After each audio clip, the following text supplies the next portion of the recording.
Hello दोस्तों, राधे कृष्णा। मैं नीलम तिवारी आप लोग का अपने चैनल पे बहुत बहुत स्वागत करती हूँ और उम्मीद करती हूँ कि आप लोग मस्त होंगे, खुश होंगे और बहुत अच्छे होंगे। भगवान आप लोग को बहुत अच्छा रखे।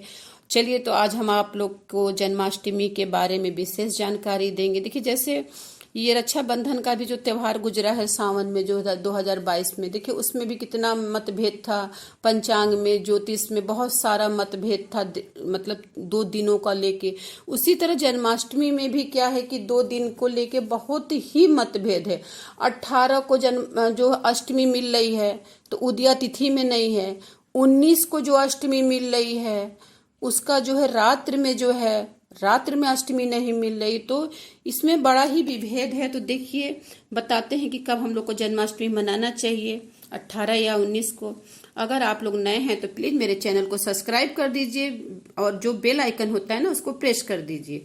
अगर मेरी वीडियो आप लोग को पसंद आती है तो लाइक और शेयर करना मत भूलिए और कमेंट करना भी मत भूलिए। आपका जो एक कमेंट है हमको बहुत ही उत्साहित करता है अगली वीडियो बनाने के लिए।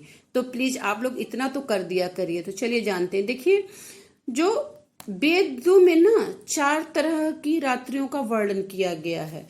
जो 4 तरह की रात्रियां होती हैं उनका विशेष महत्व होता है। ठीक है, ये जो 4 रात्रियां होती है ना, इसमें जो रात्रि की पूजा होती है उसका बहुत महत्व होता है।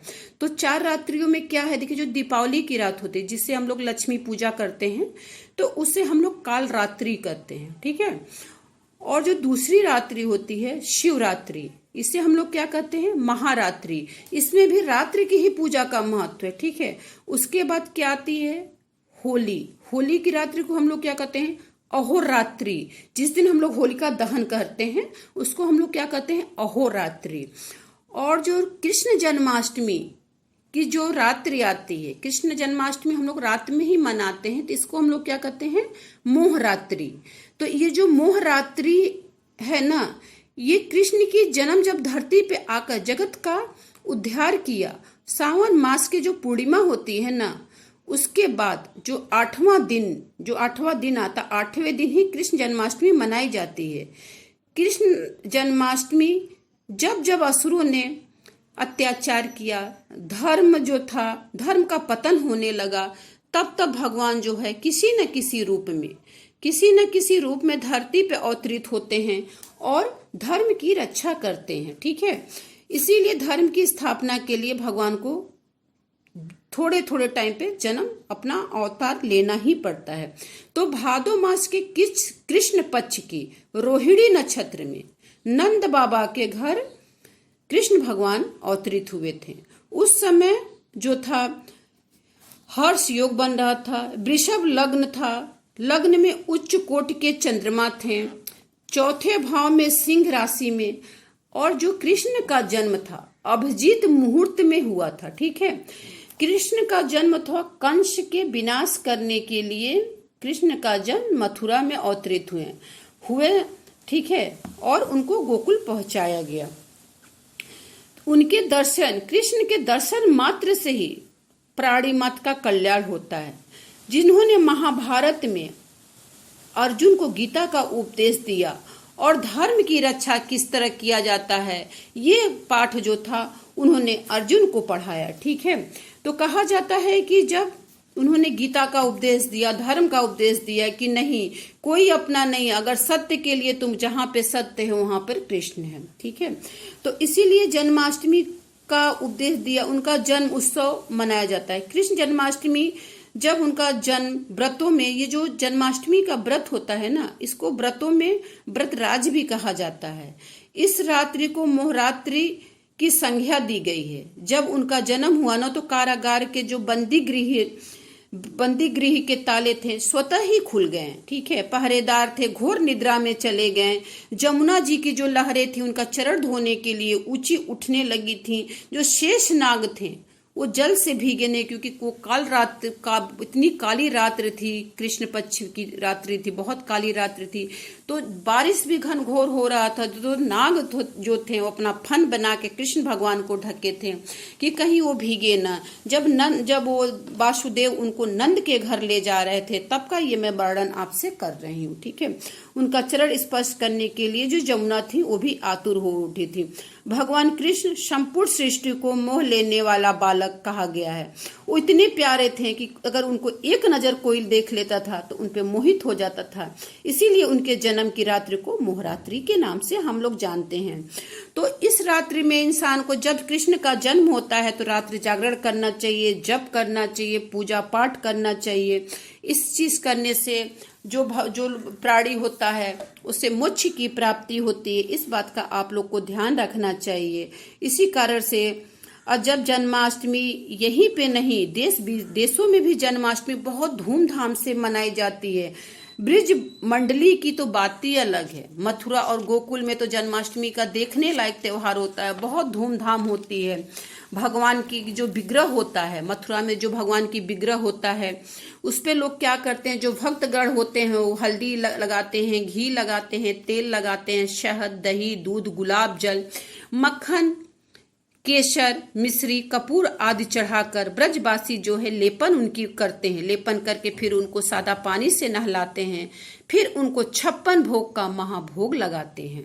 मथुरा में जो, चलिए इसकी एक छोटी सी कहानी है, हम आप लोग को बताते हैं। मथुरा में उग्रसेन राजा राज करते थे। उनका जो पुत्र थे वो कंस थे। कंस जो थे बहुत ही अत्याचारी थे। बलपूर्वक उग्रसेन को गद्दी से हटाकर स्वयं मथुरा का राजा बन गया। जब वो मथुरा का राजा बन गया तो अपनी बहन, जिससे वो बहुत ही प्यार करता था, देवकी का विवाह जो है यादव वंशी जो है वासुदेव से तय किया और उसका विवाह कर दिया। जब कंस विवाह करने के बाद जब अपनी बहन की विदाई करने के लिए स्वयं और सारथी बना, स्वयं वो रथ चलाकर अपनी बहन को बैठाकर उसको विदा करने के लिए निकला, तब आकाशवाणी हुई।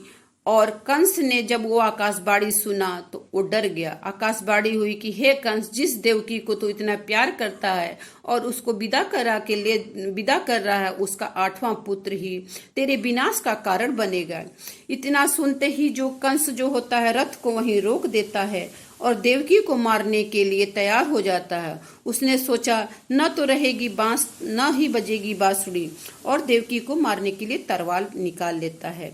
तब वासुदेव ने उसे समझाया कि हे कंस, तुम्हारा शत्रु देवकी का पुत्र है, देवकी तुम्हारी शत्रु नहीं है, तो देवकी को मारने से तुम्हें कोई लाभ नहीं होना है। अगर उसका 8वां पुत्र तुम्हारा शत्रु है तो 8वां पुत्र जैसे ही पैदा होगा हम तुम्हें दे देंगे। इतना कहकर वो कंस को शांत करता है और फिर वो क्या करता है, कंस देवकी और वासुदेव को कारागार में बंद कर देता है और कहता है जो भी वहां पे रहते हैं पहरेदार की, इनके जो जितने भी बच्चे पैदा हों उसकी खबर हमको, एक एक क्षण की खबर हमको देवकी और वासुदेव की मिलनी चाहिए।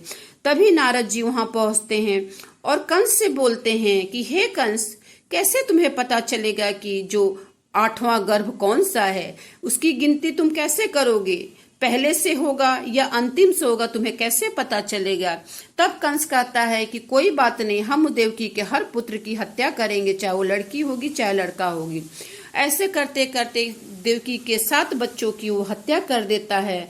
और जब भादो मास की कृष्ण पक्ष की अष्टमी को रोहिणी नक्षत्र में जब कृष्ण का जन्म होता है तो उनके जन्म लेते ही कारागार कोठरी में प्रकाश फैल जाता है। भगवान देवकी के सामने अपने विराट स्वरूप में प्रकट होते हैं। पद्मधारी भगवान चक्र गदा लेके देवकी और वासुदेव के सामने प्रकट होते हैं और कहते हैं कि हे देवकी, हे वासुदेव, ये मेरा विराट रूप है। अब मैं बालक का रूप धारण करके तुम्हारी गोद में आता हूँ। तुम मुझे तत्काल गोकुल में नंद के यहाँ पहुँचा दो और उनकी अभी अभी जन्मी हुई कन्या को कंस को सौंप दो। कन्या को जैसे ही जैसे ही क्या करते हैं, वासुदेव गोकुल पहुंचते हैं और कंस कन्या को लेके आते हैं। तैसे कंस क्या करते, जैसे ही कन्या को मारने के लिए वो कन्या को ऊपर उछालता है, कन्या आकाश की तरफ उड़ जाती है और आकाश में जाके कहती है कि हे कंस, तुझे मारने वाला तो गोकुल में पैदा हो चुका है, मुझे मारने से तुझे कोई फायदा नहीं है। कंस जो होता है वो डर जाता है अलौकिक माया को देखकर और अपने जितने भी उसके असुर होते हैं उनसे क्या कहता है कि जाओ गोकुल में जितने भी बच्चे इस समय पैदा हुए सबको मार डालो।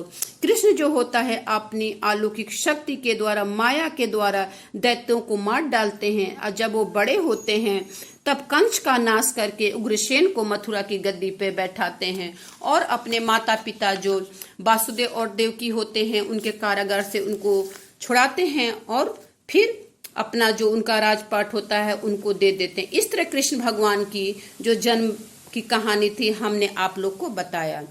तो कृष्ण भगवान का ऐसा जन्म हुआ। अब चलिए जानते हैं कि पूजा पाठ में हमको क्या करना चाहिए। देखिए, अगर आप 18-19 को व्रत रखते हैं तो 18 को आप क्या करेंगे, सात्विक भोजन करेंगे। सात्विक भोजन में आप लहसुन प्याज बिल्कुल भी नहीं खाएंगे। और जन्माष्टमी की तैयारी आप 1-2 दिन पहले से कर लीजिए। सारा सामान भगवान का 1-2 दिन पहले से ला लीजिए। अगर उनका बाल स्वरूप आपके पास है तो उसकी पूजा कर लीजिए। अगर राधा कृष्ण की विग्रह है तो उसकी पूजा करिए। सुबह उठिए, नहाइए धोइए, हो सके तो पीला वस्त्र को धारण करिए। उसके बाद क्या करिए, जल अक्षत पुष्प लेके व्रत का संकल्प करिए। संकल्प करने के बाद मंदिर को पूजा करिए, अर्चना करिए, धूप दीप करिए, सब कुछ करिए। जो बालक हैं, जो मान लीजिए आपने छोटा सा बाल कृष्ण को रखा है तो उनको स्नान कराइए। स्नान कराने के बाद उनको वस्त्र पहनाइए। वस्त्र पहनाने के बाद धूप दीप सबसे आरती करिए, उनकी पूजा करिए। फिर क्या करिए, फिर आपको क्या करना है, रंगोली बनाना है, मंदिर को सजाना है, कारागार बनाना है, देवकी बनाना है, वासुदेव बनाना है, पहरेदार बनाना है, ठीक है, बाल गोपाल बनाना है, गैया बनानी, इन सबको बना के आप झांकी सजा सकते हैं अच्छे से। माखन मिश्री जरूर होना चाहिए। 56 तरह का भोग अगर आप तैयार कर सकते हैं तो ये बहुत ही उत्तम है। अगर नहीं कर सकते हैं तो फल फूल रखिए। फल फूल में आपका खीरा जरूर होना चाहिए। पंजीरी में आपका क्या करना, धनिए की पंजीरी बनाना। धनिए की पंजीरी आपको कैसे बनानी है ये मैं आपको बता देती हूँ। क्या करना है, धनिए को आप धुल लीजिए, सुखा लीजिए। अगर आप चाहते हैं कि आपकी पंजीरी बहुत अच्छी हो, तीखी न हो, तो उसको घी में भून लीजिए। घी में भूनने के बाद आप उसको मिक्सी में पीसिए, फिर उसमें शक्कर डालिए और इस तरह आप पंजीरी बना के धनिए का तैयार करिए। अजवाइन की पंजीरी भी इस दिन चढ़ाई जाती है, ठीक है। उसके बाद पंचामृत बनाइए। 5 चीजों को डाल के, दही, दूध, घी, शहद, गंगा जल, ये सब डाल के पंचामृत आपको जरूर तैयार करना है। बालक के लिए, बाल गोपाल के लिए वस्त्र जरूर आपको रखना है। उनका जन्म अगर आप लोग खीरे में कराते हैं तो दोपहर में क्या करना है कि फूल में भगवान की विग्रह को रख देना है और खीरा उसके अगल बगल रख देना है।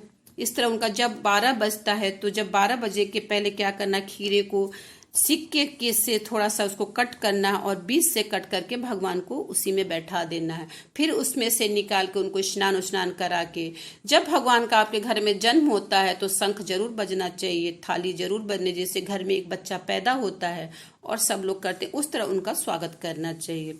इस तरह आपको पूजा अर्चना करना चाहिए, ठीक है। और पूजा करने के बाद आप लोग पारण कर सकते हैं। इसमें कुछ ऐसा नहीं कि आप नहीं कर सकते, ठीक है। फल फूल आप खा सकते हैं। झूठ छल कपट से दूर रहिए। भगवान का जप करिए। जितना आप जप करेंगे, सच्चे मन से करेंगे। भगवान जो होते हैं ना, सच्चे मन के भूखे होते हैं, उनको दिखावा बिल्कुल पसंद नहीं होता। ऐसे आप लोग पूजा पाठ करिए, ठीक है। अब चलिए जान लेते हैं कि हम लोग कब बनाए। देखिए, जो 18 तारीख को है ना, तो 18 तारीख को जो अष्टमी लग रही है 9:22 सुबह से लग रही है, ठीक है। 19 को जो अष्टमी आपकी खत्म होगी, रात्र को 11 बजे ही खत्म हो जा रही है।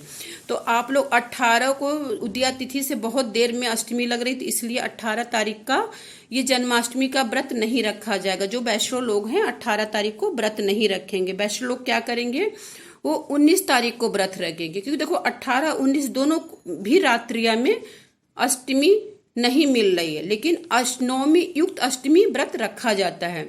तो ये जो 19 तारीख को है ना, तो 19 तारीख को उदया तिथि मिले, मतलब सूर्य उदय के बाद तुरंत ही बाद आपको अष्टमी मिल रही है। तो जो वैष्णव जन होते हैं उदया तिथि को लेके चलते हैं, तो इसलिए जो है जन्माष्टमी का जो त्योहार है वो 19 को मनाया जाएगा। तो आप लोग 19 को व्रत रखिए, फिर उसके बाद 20 को आप लोग पारण कर लीजिए। और नहीं तो आप लोग क्या करिए, पूजा पाठ करने के बाद फिर आप लोग प्रसाद का खा के अपना व्रत तोड़ सकते हैं। ऐसे आप लोग जन्माष्टमी का व्रत करिए। अगर आप लोग को मेरी वीडियो पसंद आए तो लाइक और शेयर करिए। सभी लोग को जन्माष्टमी की बहुत बहुत हार्दिक बधाई। नंद के घर आनंद भयो, जय कन्हैया लाल की। हाथी घोड़ा पाल की, जय कन्हैया लाल की। राधे राधे जी।